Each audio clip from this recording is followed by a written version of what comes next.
I was a scared little girl and an angry mama in one vessel.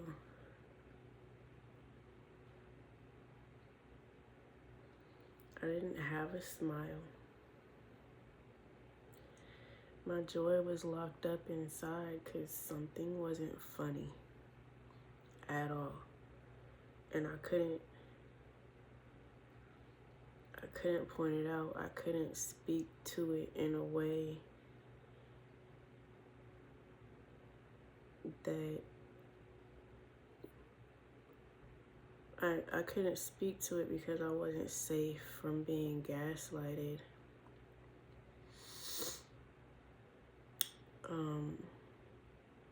Accused of being crazy.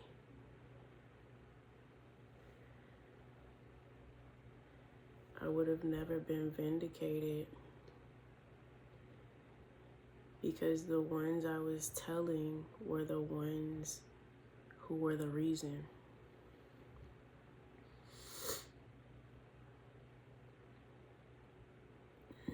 But I couldn't see them that way. And there is an anger that rises up when I see kids in situations where their guardian is scaring them, but in a quiet moment they want to run out because that's my guardian and I love them.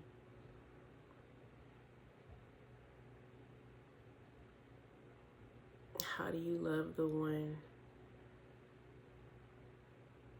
who is also, how do you love the one whose safe space is also a danger zone?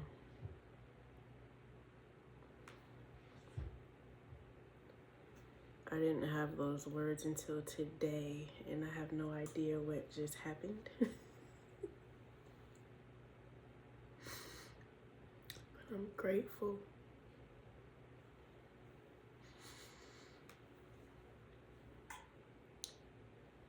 On your journey, you will morph many, many times. It looks crazy because no one understands. And the ones who do understand want you to look crazy. They'll sit back and watch everyone wonder what's wrong with you, knowing exactly what the problem is. And knowing that the problem isn't a problem at all. You're becoming what you're supposed to become.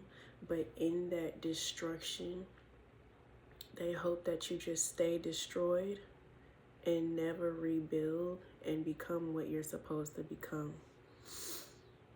God destroys things to rebuild them and make them better. He doesn't destroy things because he's just an angry, rage-filled God. Without words, it doesn't feel like love until you understand. And there's levels to it. And that's the long suffering part.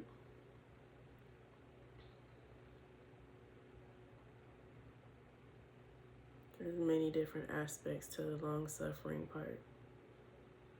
But that's the personal long suffering.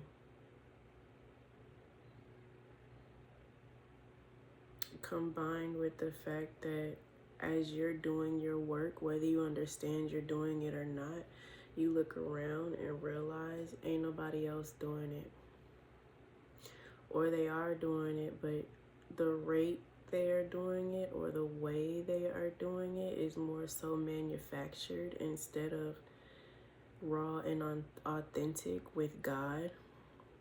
So it looks cleaner, but they don't realize that that's the enemy. They're siding with the enemy in their healing. And so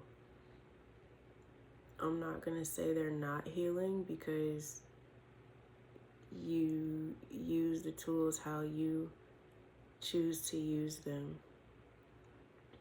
But when you're being puppeted and you don't realize it, you're healing that energy, that whatever you're manufacturing through the healing process, all that positive energy, they're siphoning it for their own agenda, their own gain.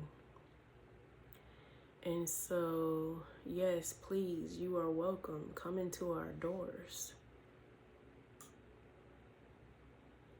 As we sit here and make you feel good about yourselves, tell you things that put band-aids on your wounds, and God is good, so he will use what was meant for your bad for your good, and use your enemy as a footstool and heal you through that. But it's surface level most of the time, because he can only do as much as he can with what you have surrendered to him. But if you're surrendering to man and their way of healing,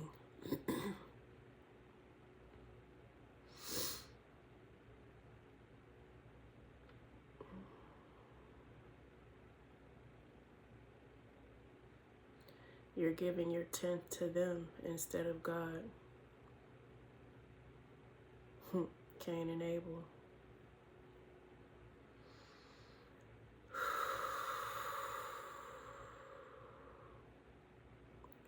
I am so grateful. I don't feel like a brand new person. I feel like I dropped a couple of my persons off. I don't need you anymore.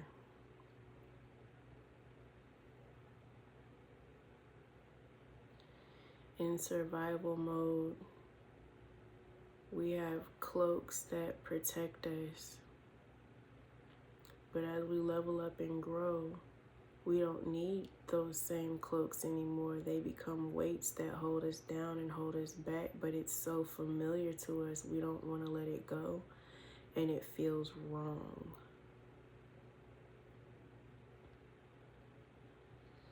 It's like a blankie or a binky.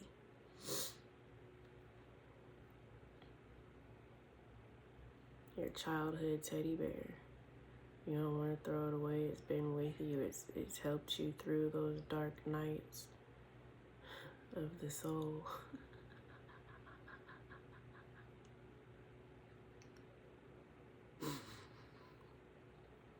And I thank you. I thank all the past versions of myself. I thank the version of myself I am now. And I am grateful to the ones who await me to continue going through these transitions, because it's limitless, and God will take you as far and as high and as deep as you're willing to go. There's so much more.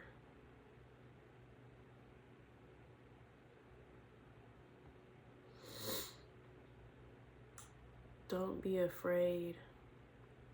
You will be scarred. But it's okay.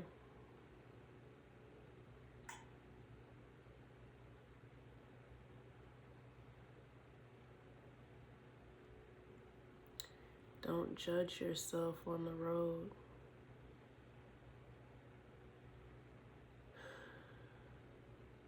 To your abundance, to your purpose.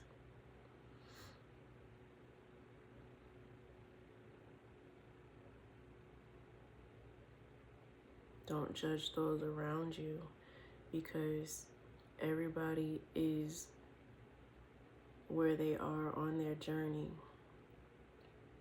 They haven't surrendered. Surrendering is a scary thing. You don't know what you don't know.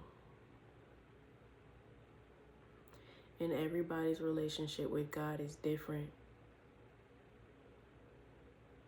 Like, I walk this walk and I'm like, how come you tell them what you tell them, but you won't tell me? And the stuff you tell me, it's like, why are you telling me that? because he just wanted me to see and understand. But I refused to see people the way he was trying to show me.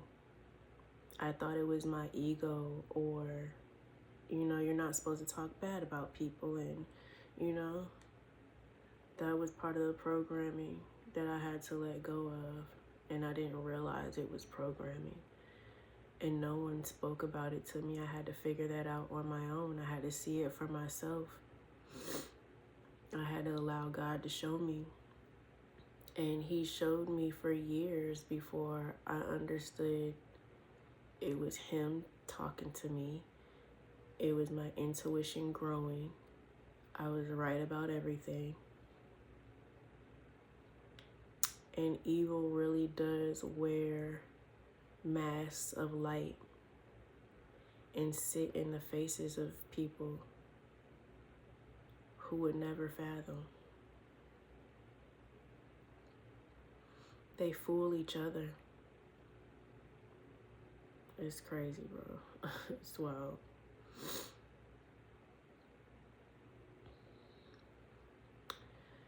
To the point where now that I'm a grown-up, I thought I'd be able to speak to other grown-ups and get them the understanding, like, I remember I was a kid. You gotta remember you were a kid. So what about our kids? No? Oh.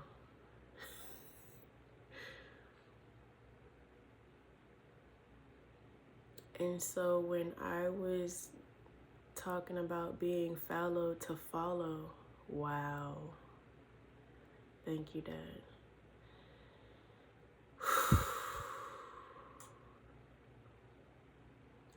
Last year, maybe? I don't even know. And I was reading Jeremiah and Isaiah, or the excerpts of it. And it just felt like there was this weight that my voice was pulling it. I had a vision, my arms were full of babies, and like, you know, the strongman competitions where they be like dragging the trucks. I was dragging like an 18-wheeler of children with an arm full of babies. That's what I saw. And it was so hard to read those words. I didn't understand at the time.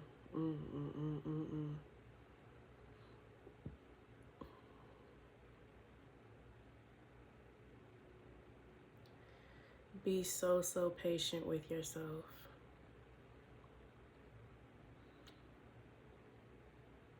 Be so patient with yourself. God is protecting your heart.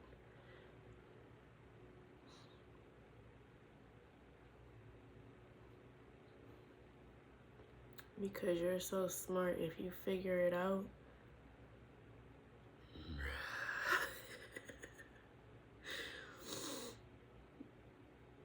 living in Alaska, I learned everything beautiful can kill you.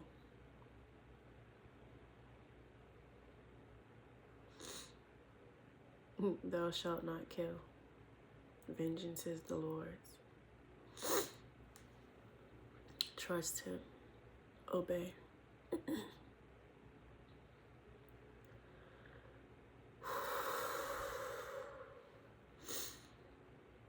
Yesterday was so amazing. Every day is so amazing, but those moments where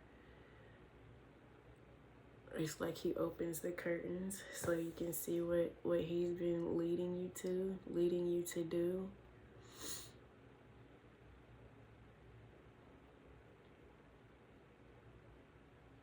When it doesn't make sense, do it anyway. Especially if he's giving you the strength to do it. Don't waste that.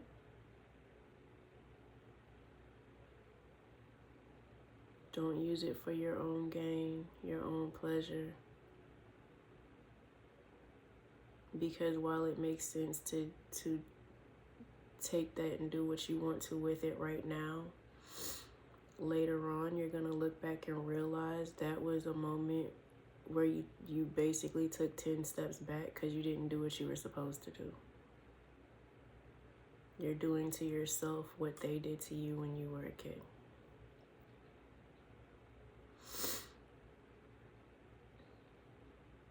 I should have been in the Olympics, bro. But also, that's an alternate version of me, and I'm so glad that I walked this road.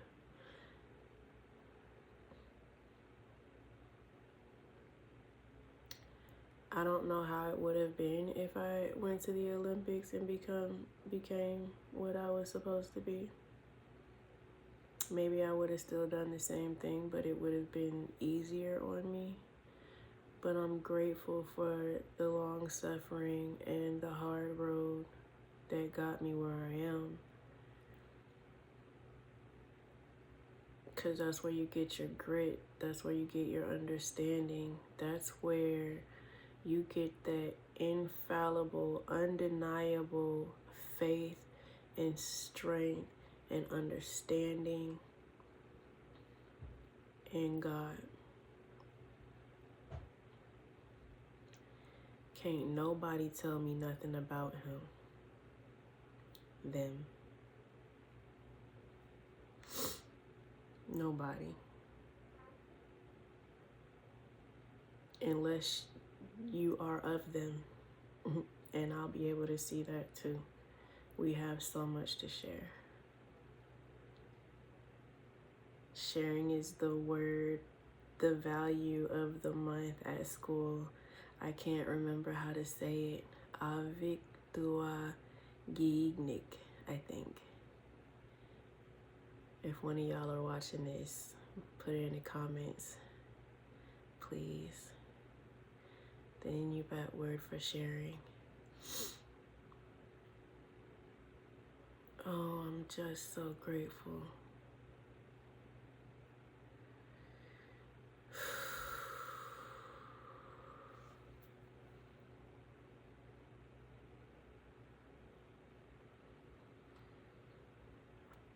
And now I smile without telling myself to smile. I smile without checking my face.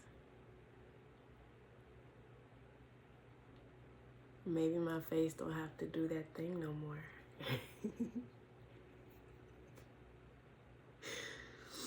Y'all caught it the other night when that thing was messing with my baby. Like, what the heck is going on? Oh, y'all are mad. Come out of my baby right now and get out of here.